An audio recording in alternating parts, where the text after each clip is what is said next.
Hello friends, welcome to the Arya academy.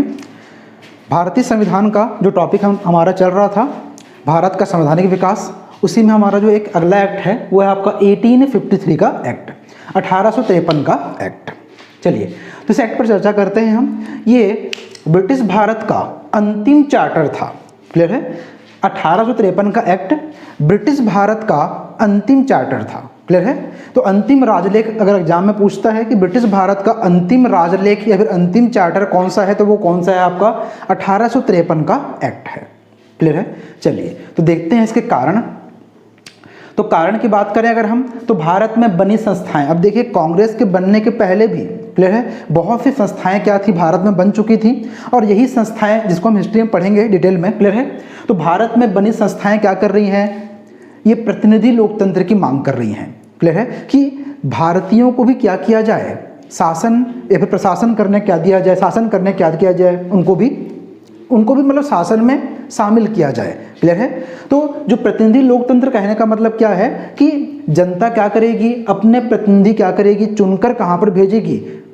Britain, मतलब जहाँ पर ब्रिटेन के लोग क्या कर रहे हैं, कानून निर्माण कर रहे हैं या प्रशासन कर रहे हैं, वहाँ पर कौन होंगे? भारत के भी क्या होंगे? मेंबर होंगे। यही क्या था? आपका प्रतिनिधि लोकतंत्र था।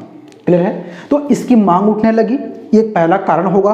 दूसरा होगा, अभी बहुत से क्षेत्र और भी क्या हो गए, अंग्रेजों के कब्जे में आ चुके हैं। तो जितने भी जो नए प्रदेश हैं वहाँ पर क्या हो रहा है, डिसेंट्रलाइजेशन की एक समस्या, जो बड़ी समस्या नहीं थी इनके लिए, लेकिन फिर भी क्या है, इसको खत्म करने के लिए क्या किया गया था, इस एक्ट को लाया गया था। क्लियर है? तो नए प्रदेशों में विकेंद्रीकरण की समस्या एक क्या थी, 1853 के एक्ट को लाने का मुख्य कारण था। क्लियर है? चलिए तो आगे देखते हैं अगला प्रावधान।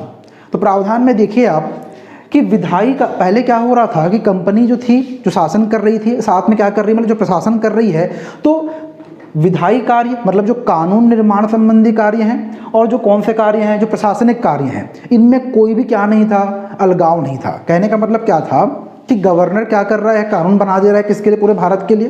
क्लियर है? और वही गवर्नर, उसकी काउंसिल क्या कर रही है, बैठ के प्रशासन भी कर रही है।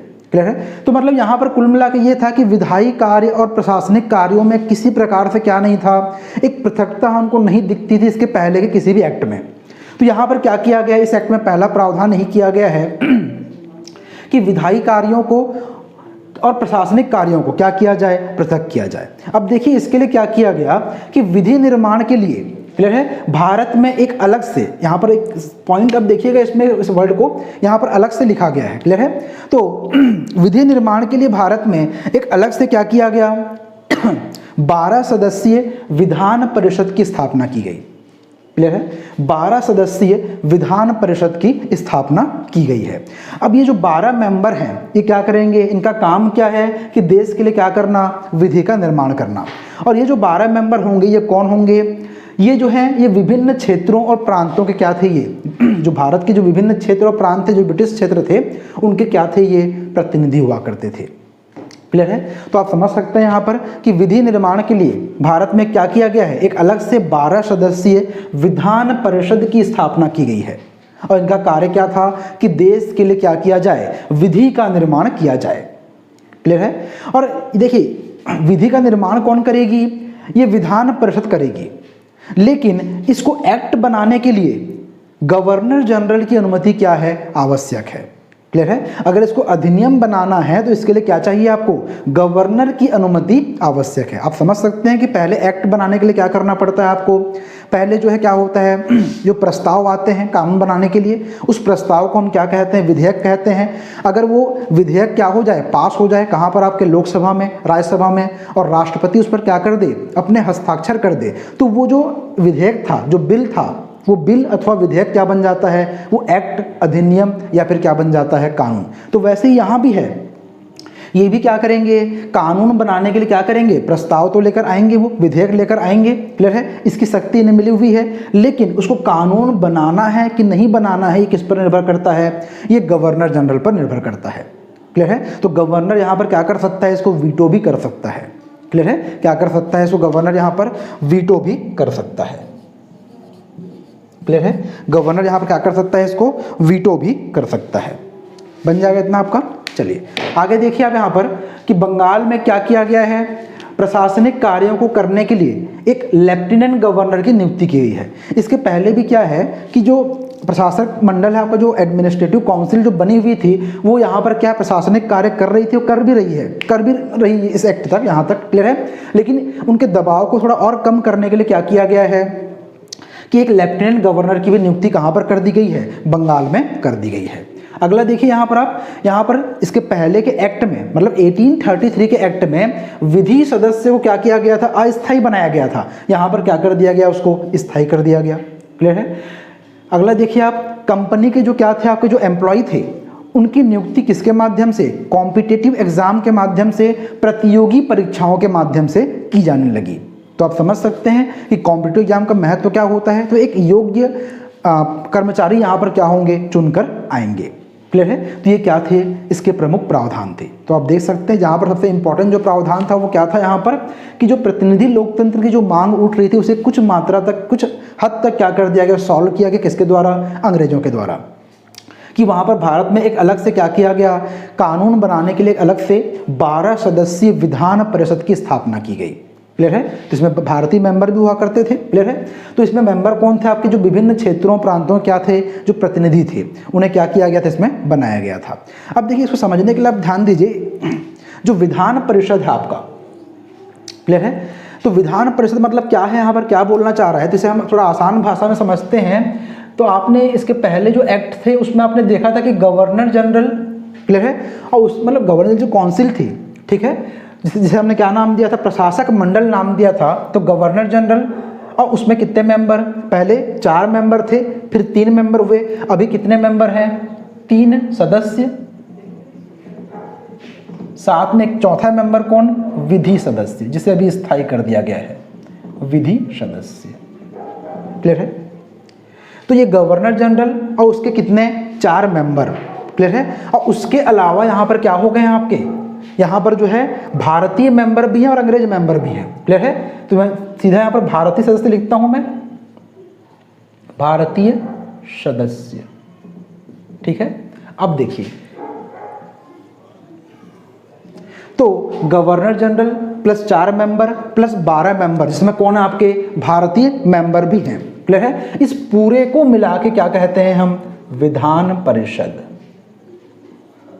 क्लियर है। इस पूरे को मिलाकर हम क्या कहते हैं, विधान परिषद। ये जो आपके हैं गवर्नर जनरल प्लस 4 मेंबर, इन्हें क्या कहा जाता है, इन्हें कहते हैं सरकारी सदस्य। इन्हें कहते हैं क्या, सरकारी सदस्य। और ये जो भारतीय मेंबर लिखा है यहां पर, इनको हम कहते हैं क्या, गैर सरकारी सदस्य। क्लियर है। गैर सरकारी सदस्य। देखिए आप, ये पूरे लोग क्या है आपके विधान परिषद में आते हैं, ये सभी मिलकर क्या बनाएंगे, कानून बनाएंगे। क्लियर है। तभी तो जैसे यहाँ पर क्या हो रहा है कि कानून बनेगा, लेकिन किसके पास जाएगा, अंतिम निर्णय के लिए गवर्नर जनरल के पास जाएगा। जैसे यहाँ पर क्या होता है, कानून बन जाएगा, लेकिन अंतिम निर्णय के लिए किसके पास जाएगा आपका कानून, मतलब यहाँ पर बिल क्या है, पास हो जाएगा, लेकिन अंतिम निर्णय के लिए किसके पास जाएगा, वो कानून बनने के लिए राष्ट्रपति के पास जाएगा। वैसे ही यहाँ पर किसके पास जा रहा है, गवर्नर जनरल के पास जा रहा है। जैसे हमारी संसद होती है, संसद में क्या होता है आपका, लोकसभा भी होता है, राज्यसभा भी होता है और राष्ट्रपति, ये तीनों मिलकर क्या बनाते हैं, संसद का निर्माण करते हैं। इसका काम क्या, संसद का काम हमारे लिए क्या बनाना, देश के लिए क्या बनाना, कानून का निर्माण, विधि निर्माण। तो वैसे ही यहाँ भी क्या हो रहा है कि गवर्नर जनरल और 4 मेंबर प्लस कितने, जो 12 मेंबर हैं, जिसमें भारतीय भी शामिल हैं, ये सब मिलकर क्या कर रहे हैं, कानून का निर्माण कर रहे हैं। तो आप बोल सकते हैं कि क्या है, संसद है उस समय की। क्लियर है। तो इन्हें हम क्या कह रहे हैं, गवर्नमेंट मेंबर, और ये क्या है आपके नॉन गवर्नमेंट या फिर क्या, गैर सरकारी सदस्य। ठीक है। तो ये कैसे हैं आपके जो सरकारी सदस्य हैं, यही कैसे हैं, ये कार्यपालिका का हिस्सा है, एग्जीक्यूटिव। ये कैसे हैं आपके, ये कार्यपालिका का हिस्सा है। पर ये जो आपके गैर सरकारी मेंबर हैं, ये कार्यपालिका का हिस्सा नहीं है, ये क्या है, एग्जीक्यूटिव का हिस्सा नहीं है। क्लियर है। तो ये क्या है आपका, विधान परिषद है, जिसमें से ये ऊपर वाले हैं, ये कैसे हैं आपके, ये अभी भी कार्यपालिका है जो प्रशासनिक कार्यों को भी देख रहे हैं। क्लियर है। तो इसमें इनको हम नाम क्या दिया गया है, इनको सरकारी सदस्य कहा गया है। और ये नीचे वाले जो आपके भारतीय सदस्य ने क्या कहा गया है, गैर सरकारी सदस्य। तो ये जो गैर सरकारी मेंबर हैं, ये कैसे हैं, ये कार्यपालिका का हिस्सा नहीं है।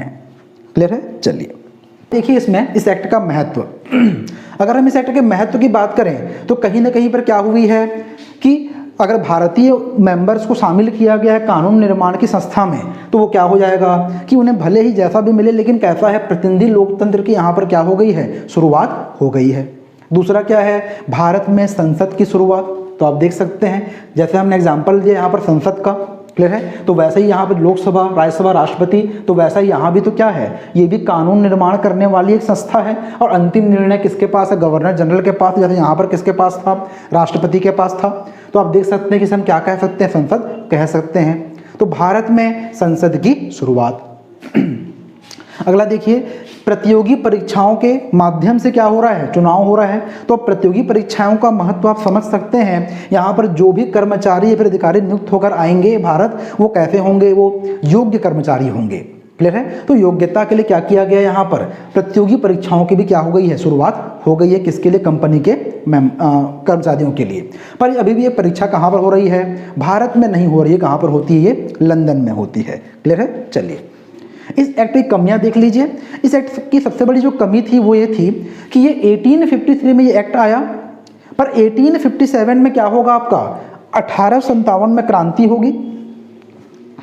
और इस क्रांति के कारण क्या होगा, इस एक्ट के बहुत सारे प्रावधान क्या नहीं हो पाएंगे, आपके लागू नहीं हो पाएंगे। खास करके कौन से प्रावधान, जो विधायिका से जुड़े हुए जो प्रावधान हैं, ये लागू नहीं हो पाते हैं। तो इस एक्ट की जो बड़ी कमजोरी थी, बड़ी जो कमी थी, वो क्या थी आपकी, 1857 का रिवॉल्ट, क्लियर है। तो इस रिवॉल्ट के कारण, इस क्रांति के कारण क्या होता है, इस एक्ट के बहुत बड़े प्रावधान क्या नहीं हो पाते हैं, लागू नहीं हो पाते हैं। इस एक्ट की कमी यही हो जाएगी आपकी।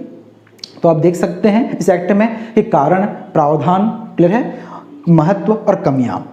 अगर मुख्य परीक्षा में इस एक्ट के बारे में अगर पूछा जाए तो आप इस सीक्वेंस में क्या कर सकते हैं, इसे आप लिख सकते हैं, क्लियर है। तो ये क्या था, जैसा मैंने आपको पहले क्लास में बताया था आपको कि इसे हमने दो भागों में बांटा था। भारत के संवैधानिक विकास को पढ़ने के लिए क्या किया था, हमने दो भागों में बांटा था। एक क्या था आपका, ईस्ट इंडिया कंपनी के अधीन भारत, और दूसरा क्या था आपका, ब्रिटिश क्राउन के अधीन भारत, क्लियर है। तो वो दौर कौन सा था आपका, ईस्ट इंडिया कंपनी वाला 1773 से लेकर कब तक आपका, 1853 तक। तो ये दौर क्या हो चुका, आपका खत्म हो चुका है। 1857 में क्या होगा, आपका क्रांति होगी। इस क्रांति से अंग्रेज भी क्या हो जाएंगे, कुछ हद तक डर जाएंगे, और वो भविष्य में इस प्रकार की क्रांति ना हो, ऐसा विद्रोह ना हो, इसका क्या करेंगे, वो पूरा प्रयास करेंगे। क्योंकि बार बार अगर विद्रोह होंगे तो कहीं ना कहीं अंग्रेजों का जो महत्वाकांक्षा है वो क्या हो जाएगा, वो धीरे धीरे कमजोर होता जाएगा। और अंग्रेज अभी नहीं चाहते कि वो क्या हो, भारत को छोड़कर जाएं, क्लियर है। तो इसके बाद से जो होगा क्या होगा, ब्रिटिश गवर्नमेंट सीधे क्या होगी, भारत में आ जाएगी और डायरेक्टली क्या करेगी, वो भारत में शासन करने लगेगी, क्लियर है। तो आगे के जो एक्ट होंगे 1858 का एक्ट, वो कहलाएगा कि आपका गवर्नमेंट ऑफ इंडिया एक्ट कहलाएगा। तो आगे आने वाली क्लासेस में हम क्या करेंगे, इन एक्ट पर चर्चा करेंगे, क्लियर है। चलिए तब तक के लिए थैंक यू।